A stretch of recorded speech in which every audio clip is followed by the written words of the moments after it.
गई क्या? फोन काटो, मम्मी आ गई क्या? नमस्कार साथियों, स्वागत है आप सभी का आपके अपने यूट्यूब चैनल सरकारी भारत में। दोस्तों, आज की इस वीडियो के अंदर हम बात करने वाले हैं। एनडीए का बैच चल रहा है, 10वां पार्ट है, 10 या 11वां पार्ट होगा। ये है अपना पार्ट समांतर श्रेणी, अर्थमेटिक प्रोग्रेशन। अर्थमेटिक प्रोग्रेशन का कोई भी क्वेश्चन अगर आपको अब से टफ लगने लगे, कठिन लगने लगे, अगर आपने कंप्लीट तौर पर ईमानदारी से इन 10 वीडियो को देख लिया, तो मुझे नहीं लगता कि इसके बाद आपको कुछ ज़रूरत पड़ेगी।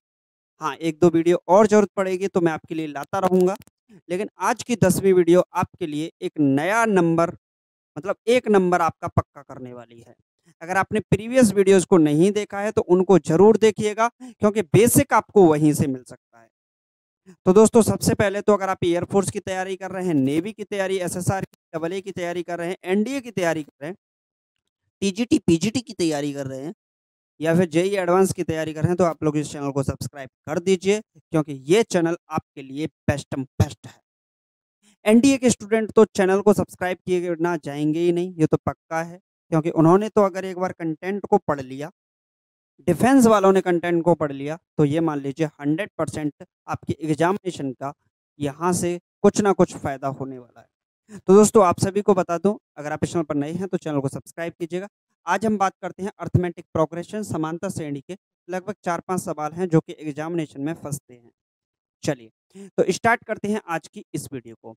पहला सवाल दे रखा है बच्चा, 3 + 5 + 7 + dot dot dot dot up to n terms upon 5 + 8 + 11 + dot dot dot dot up to 10 terms. ये आपका आर.एस. अग्रवाल का सवाल है, और आर.एस. अग्रवाल तो मैंने कंप्लीट करा ही दिया है, उसमें तो आपके लिए कुछ छोड़ा ही नहीं है कि उसमें से कुछ बच जाए।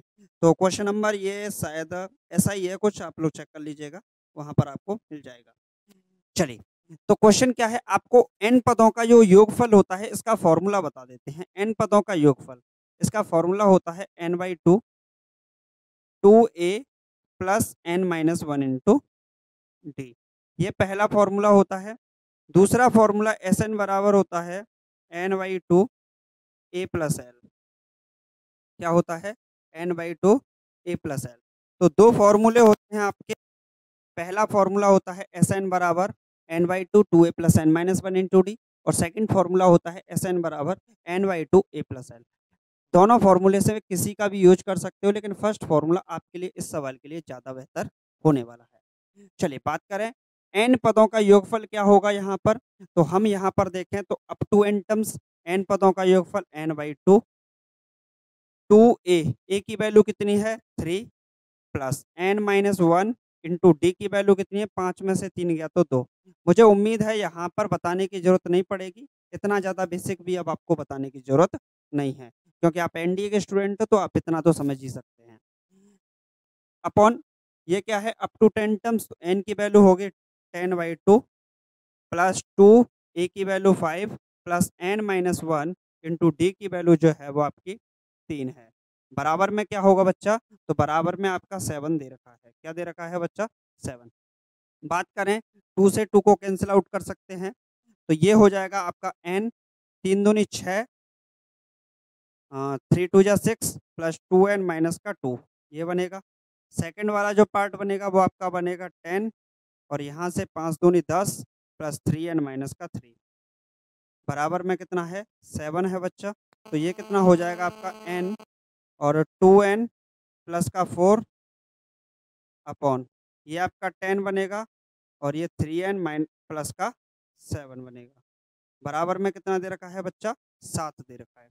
आप लोग इस सवाल को थोड़ा सा ढंग से समझिए, क्लियर कट समझिए, आपको समझ में आ जाएगा। अब यहाँ से बात करें हम, तो यहाँ पर हम क्रॉस मल्टीप्लिकेशन कर सकते हैं, इसका इससे, इसका इससे।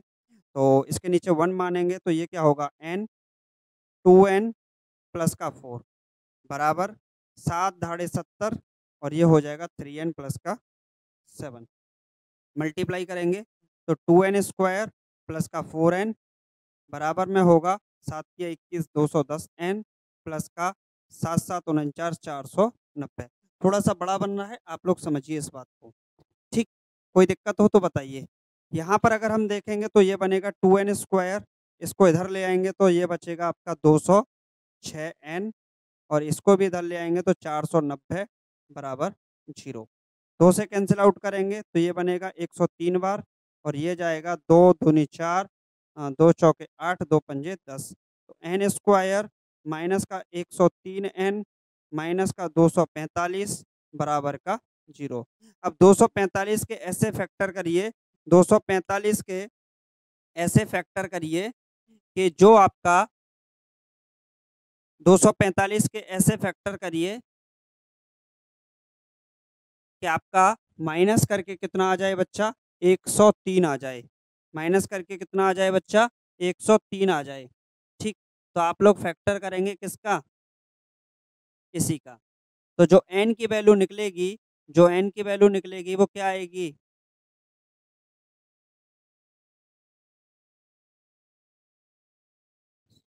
n का जो वैल्यू निकलेगा, वो जो n का वैल्यू है आप लोग सॉल्व कर लीजिएगा। n का वैल्यू आएगा 35। कितना आएगा बच्चा, मैं आपको यहाँ पर क्वाड्रेटिक इक्वेशन सिखाने के लिए नहीं खड़ा हूँ, आप लोग इस बात को समझ लीजिए। क्वाड्रेटिक इक्वेशन अब आप सॉल्व कर सकते हो। तो 245 के फैक्टर ऐसे करो, घटा के कितना आ जाए, घटा के आपका 103 आ जाए। कितना आ जाए, 103 आ जाए। बोले किसी भी स्टूडेंट को कोई समस्या, किसी भी स्टूडेंट को कोई प्रॉब्लम। चलिए चलिए, बोलो कोई दिक्कत किसी स्टूडेंट को, समझ में आया। हाँ भाई, कौन सा, 10 का 7 से करेंगे तो 70 ही तो आएगा। ठीक,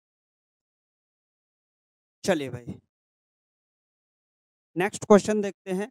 ये क्वेश्चन आप लोगों में से बहुत सारे स्टूडेंट ने देखा होगा,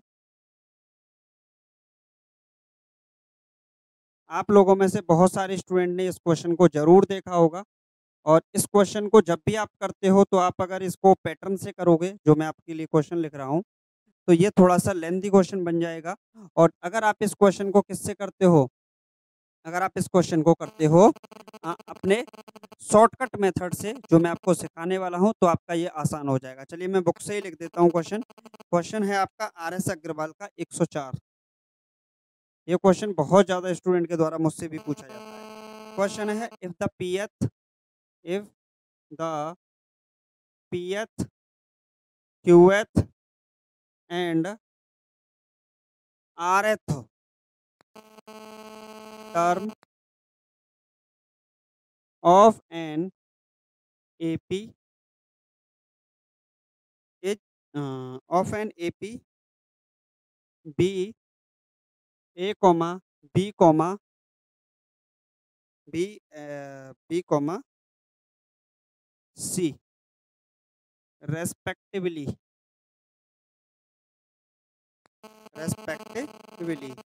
then prove that, आपको प्रूव करना है A Q माइनस का R plus B R minus का P plus C P minus का Q बराबर 0। क्या है, बराबर 0। आप आप लोग बताइए कि इस सवाल को हम कैसे करेंगे। ये सवाल बहुत ज़्यादा स्टूडेंट के द्वारा मुझसे पूछा जाता है, बार बार पूछा जाता है कि सर बताइए, किसी समांतर श्रेणी का पीवा क्यूबा और आरवा पद, किसी समांतर श्रेणी का पीवा क्यूबा और आरवा पद अगर ए बी सी है, तो समांतर श्रेणी का a q minus r b r minus p c p minus q किसके बराबर होगा, किसके बराबर होगा। तो वैसे मैंने आपको आंसर तो बता ही दिया, 0 होगा, लेकिन आपको ये बताना है इसकी वैल्यू क्या होगी, इसका मान क्या होगा। तो सबसे पहले मैं आपको इसका पैटर्न सिखाता हूँ, कैसे हम इस क्वेश्चन को, कैसे हम क्वेश्चन को कॉन्सेप्ट से करेंगे। कॉन्सेप्ट का अगर आप यूज करते हैं, तो कॉन्सेप्ट का यूज करोगे अच्छे से, तो आप इस क्वेश्चन को कर जाओगे। बच्चा सीधा सीधा समझ लो कॉन्सेप्ट से क्वेश्चन कैसे होगा। समांतर श्रेणी का पीवा पद यानी कि टीपी, टीपी क्या होगा, a plus p minus 1 into d. क्या दे रखा है बच्चा, ए दे रखा है। समांतर श्रेणी का क्यूबा पद क्या होगा, ए प्लस क्यू माइनस का 1 इंटू डी। क्या दे रखा है बच्चा, बी दे रखा है। समांतर श्रेणी का आरवा पद क्या है, ए प्लस आर माइनस का 1 इंटू डी। क्या दे रखा है बच्चा, सी दे रखा है। इस बात को अगर आप समझ गए, आपका सवाल हो गया। ये तो आपका कॉन्सेप्ट से है। इक्वेशन फर्स्ट बोल सकते हैं इसे, इक्वेशन सेकंड बोल सकते हैं इसे, इक्वेशन थर्ड बोल सकते हैं इसे। क्या बोल सकते हैं? थर्ड। तो अब यहाँ पर जब हम सॉल्व करते हैं तो आप इसको डायरेक्टली जब हम इसको कॉन्सेप्ट से करेंगे तो पहले इक्वेशन फर्स्ट, इक्वेशन फर्स्ट में क्यू माइनस आर से गुणा, आर से ऐसे बोल देते हैं। चलिए मैं सीधा डायरेक्ट लिख देता हूँ, ऐसे लिख देते हैं।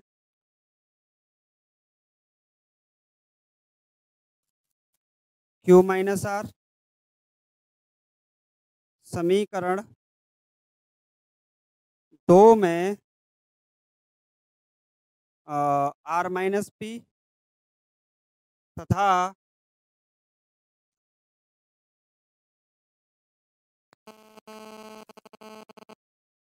पी माइनस क्यू से गुणा करने पर, गुणा करने पर, ठीक, गुणा करने पर तथा तीन समीकरणों को जोड़ने पर, को जोड़ने पर। मैंने डायरेक्टली लिखा है, इसमें कोई फेरबदल नहीं किया है। आप इस बात को समझिए। वैसे मैं डायरेक्ट करना चाह रहा था इस सवाल को। समांतर श्रेणी का पहले में क्या करना है, A P minus one into D, इस पूरे में हमें किसका मल्टीप्लाई करना है, क्यू माइनस आर का, और इधर क्या आएगा, ए क्यू माइनस आर। इधर ए प्लस क्यू माइनस का वन इंटू डी, इस पूरे में हमें किसका गुणा करना है, इस पूरे में गुणा करना है हमें किसका, Q minus R, are minus P का। तो ये होगा बी आर माइनस पी।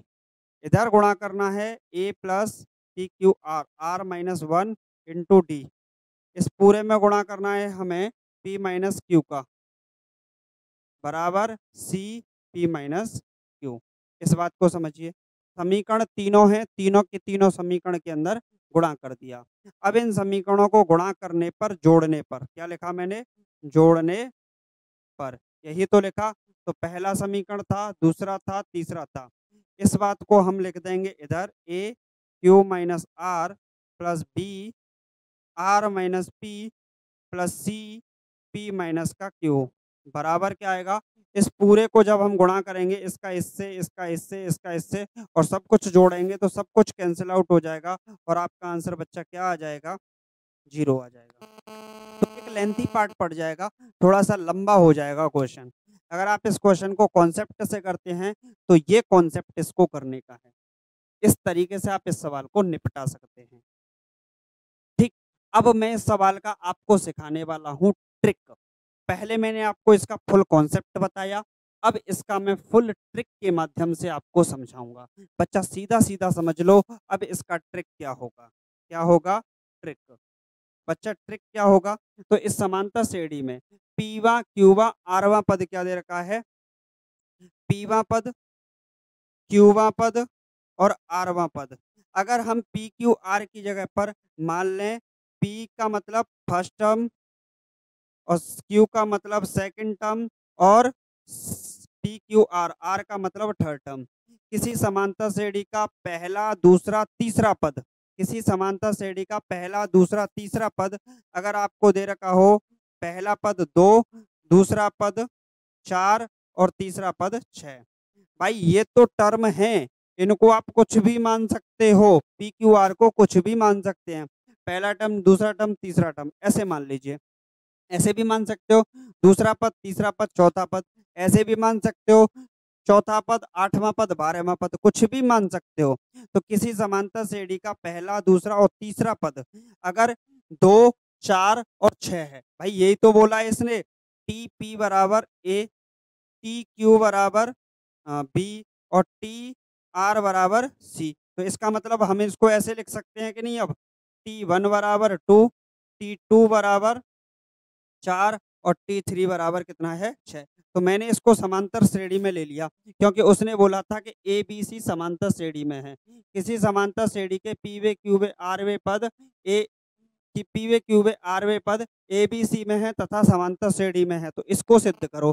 तो मैंने क्या मान लिया कि पहला दूसरा तीसरा ही पद, पीवा क्यूवा आरवा पद, तो मैंने क्रम से मान लिया पहला दूसरा तीसरा पद मान लिया। क्या माना? पहला दूसरा तीसरा पद माना। मैंने मान लिया क्या हो सकते हैं, 2 4 6 हो सकते हैं, 4 6 8 हो सकते हैं, 8 10 12 हो सकते हैं, 12 14 16 हो सकते हैं। समांतर श्रेणी में कोई से भी पद मान लो। अब अगर हम यहां से देखें तो हमें पता चल गया ए का मतलब कितना है 2, बी का मतलब कितना है 4, सी का मतलब कितना है 6। इतना बात बच्चा समझ में आई कि नहीं? इतना समझ में आया कि नहीं? आप में से बहुत से लोग, बहुत से स्टूडेंट मुझसे हर बार यही पूछते हैं कि सर इंग्लिश का बताओ, मैथ्स का तो हमें आता है, मैथ का हमें क्लियर है, आप पढ़ा रहे हो अच्छे से समझ में आ रहा है, लेकिन हमें इंग्लिश का बताओ कि एनडीए के लिए, एयरफोर्स एक्स ग्रुप के लिए, वाई ग्रुप के लिए, एसएसआर नेवी के लिए, डबल ए के लिए, डिफेंस के लिए, कहने का मतलब कौन टीचर बेस्ट है। क्योंकि इंग्लिश एक ऐसी सब्जेक्ट है जो कि इनके अंदर, एयरफोर्स के अंदर और नेवी के अंदर कंपलसरी है। अगर आप इंग्लिश में फेल हो गए बच्चा, अगर आप इंग्लिश में फेल हो गए, आप मैथ में 25 में से 25 ले आना, फिजिक्स में 25 में से 25 ले आना, फिर भी आपकी कॉपी चेक नहीं होगी। तो बच्चा इस बात को तो ध्यान रखिए, आपकी जो कंपलसरी सब्जेक्ट है इंग्लिश, जब आपसे फॉर्म भरवाया जाता है उस टाइम पर भी बोला जाता है कि मिनिमम 50% एग्रीगेट मार्क्स जो होने चाहिए 50 या 60% के करीब होने चाहिए। ये आपसे तब भी बोला जाता है 12th का बेस। ठीक, तो बच्चा इतना समझ लो कि अगर आपका इंग्लिश का पार्ट सरल, हाँ इंग्लिश में आपके कंपलसरी मिनिमम 10 मार्क्स नहीं आते हैं एयरफोर्स या नेवी में, तो आप मैथ को कितना भी पढ़ लेना, मैं थक जाऊं पढ़ाते पढ़ाते मैथ को, मैं थक जाऊं पढ़ाते पढ़ाते फिजिक्स को, आपका पेपर वहीं डिस्क्वालीफाई हो जाएगा। तो ऐसे कैंडिडेट मत बनो कि इंग्लिश में डिस्क्वालीफाई हो जाओ, मैथ में छाप दो। ठीक, मैं खुद पढ़ा रहा हूँ मैथ आपको, लेकिन फिर भी मैं इस बात को बोल रहा हूँ, तो बच्चा कुछ ना कुछ इसके पीछे रीजन होगा, कोई ना कोई इसके पीछे कारण होगा। वो कारण यही है कि आप चेक, ये जो मैथ है चेक ही नहीं होगा, तो पहले इंग्लिश को बेहतर करो। आप लोगों में से बहुत से स्टूडेंट मुझसे पूछते हैं कि सर एक बात बताओ, इंग्लिश के लिए कोई बेस्ट टीचर बताओ। अगर ऑफलाइन की बात करें या ऑनलाइन की बात करें बच्चा, ऑफलाइन की बात करें तो ऑफलाइन में अगर मैं आगरा के अंदर बात करूं तो एक ही टीचर है जिनके मुकाबला आज तक न था न है और शायद आगे कभी हो। ठीक, बेस्टम बेस्ट टीचर, भाई इससे ऊपर नहीं हो सकता। अगर किसी बैच के अंदर 200 बच्चे पढ़ते हैं तो उस 200 में से अगर 40 स्टूडेंट भी क्वालिफाई कर जाते हैं आपका एयरफोर्स का एग्जाम, क्योंकि पढ़ने वाले होते ही 30% हैं 100 में से, वैसे तो वही 8-10% होते हैं, लेकिन फिर भी 30% स्टूडेंट वहां क्वालिफाई कर जाएं, ऐसे टीचर को मैं बेस्ट मानता हूं। तो अगर ऑफलाइन क्लासेस की बात करूं या ऑनलाइन क्लासेस, क्योंकि अब तो वो जो पढ़ा रहे हैं वो बहुत अच्छा पढ़ा रहे हैं, उनका नाम है Neeraj Sharma English classes, best teacher of YouTube. आप यूट्यूब पे बोलो, आप अनअकैडमी पे बोलो, आप ऑफलाइन क्लासेस में बोलो, 3 बार खुद मैंने क्वालिफाई किया है पेपर, आज तक मैं कभी भी इंग्लिश के पेपर में डिस्क्वालीफाई हुआ नहीं, आज तक डिस्क्वालीफाई नहीं हुआ। उसका कारण क्या है कि इंग्लिश को घोल के पिला दिया। क्यों ऐसा क्यों हुआ, बीच सेशन के अंदर बोल रहा हूं, तो इसके पीछे कुछ कारण होगा बच्चा, इस बात को समझ लो, गांठ बांध लो इंग्लिश पर तो। ठीक, क्योंकि वहां आपको जो सिखाया जाता है वो सबसे बेस्ट होता है। सबसे बड़ी बात होती है हॉट वोकेबलरी, नाम कुछ अजीब होते हैं लेकिन जब आपको याद हो जाती है कम से कम 10 मार्क्स तो आप वोकेबलरी से ले जाते हो। तो बच्चा अगर ऑफलाइन की बात करूं तो ऑफलाइन में आगरा के अंदर है भगवान टॉकीज पर नीरज शर्मा इंग्लिश क्लासेस के नाम से, और वहाँ आप लोग पूछ ले, वहाँ आपको बोर्ड वगैरह दिख भी जाएँगे। अगर आप आगरा से पढ़ते हैं, तो वहाँ पर आप लोग जाकर चेक कर लीजिएगा। बच्चा क्लियर हो जाएगा आपको सब कुछ। एक दिन डेमो लेके देख लीजिएगा, मैं तो बस इतना बोल रहा हूँ, बाकी कुछ नहीं। आप जाना कभी मत जाना यार, सिर्फ़ एक बार डेमो लेके देख लेना। अगर आप आगरा से हैं या मथुरा से हैं, इटाटावा से, यहीं और पास के पड़ते हैं आगरा के, तो आप लोग वहाँ जाके चेक कर सकते हैं। ठीक। और अगर आप नहीं जा सकते, कोई बात नहीं बच्चा, कोई कोई समस्या नहीं है। अनअकैडमी पे पढ़ा रहे हैं सर, वहाँ पर आप पढ़ सकते हो उनसे। फ्री में भी उनके वहाँ लेक्चर चलते हैं, प्लस कोर्स के भी चलते हैं, वहाँ भी आप पढ़ सकते हो। आप नहीं लेना चाहते, कोई बात नहीं बच्चा, फ्री में भी हैं अप्लाई। वहाँ आपको क्या करना है, कुछ भी नहीं करना है। यूट्यूब पे जाइएगा, नीरज शर्मा इंग्लिश क्लासेस, बस इतना डाल दीजिएगा। लगभग 1 लाख के करीब फॉलोअर हैं, तो इतने के करीब वहाँ उनके फॉलोअर होंगे। वहाँ उनके चैनल को आप जुड़ जाइएगा। वहाँ पर जो क्लास सबसे बेस्ट लगी थी मुझे, जो बेस्ट लगी थी, वो एक क्लास थी, सुबह 6 बजे आती थी और कुछ चलो बेलगाम करके इस टाइप से क्वेश्चन उसका जो थंबनेल थी लगी रहती थी और एक शेर का सिंबल बना होता था। मतलब उस क्लास के लिए तो जितनी तारीफ कर सकूं उतनी कम है, जितनी तारीफ कर सकूं उतनी कम है। तो आप लोग वहां जाकर भी पढ़ सकते हैं। सबसे बेस्ट आपके लिए 2 ही पार्ट हैं मेरे हिसाब से। यूट्यूब से भी आप पढ़िएगा, उनकी उन क्लासेस को लीजिएगा, बहुत आनंद मिलेगा। चलिए बच्चा, तो अब आते हैं अपने सवाल पर। अर्थमेटिक प्रोग्रेशन का ये जो सवाल चल रहा है, तो आपको यहाँ क्लियर हो गया होगा बच्चा। ए की वैल्यू क्या है, 2 है। बी की वैल्यू क्या है, 4 है। सी की वैल्यू क्या है बच्चा, 6 है।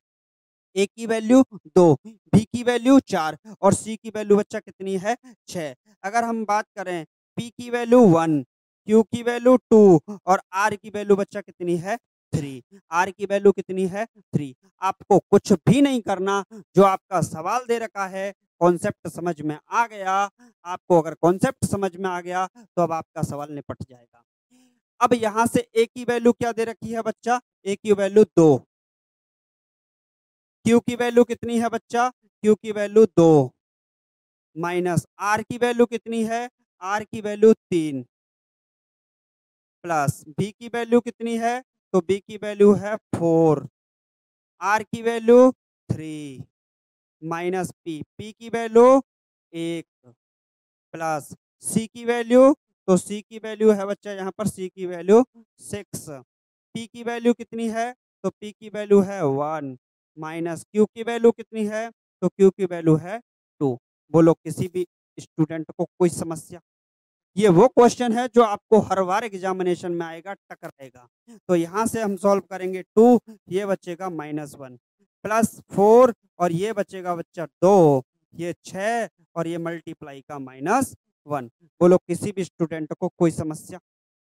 एक लाइन का सवाल, -2, 4 दूनी 8, माइनस का 6। अब इसको सॉल्व करोगे तो ये कैंसिल आउट हो जाएगा, बच्चा 0 आएगा और ये 0 ही आपका आंसर है। विकल्प देखिए, ऑप्शन देखिए, आंसर आप चुटकियों में लगा दोगे। किसी भी स्टूडेंट को कोई समस्या आई हो तो बताओ।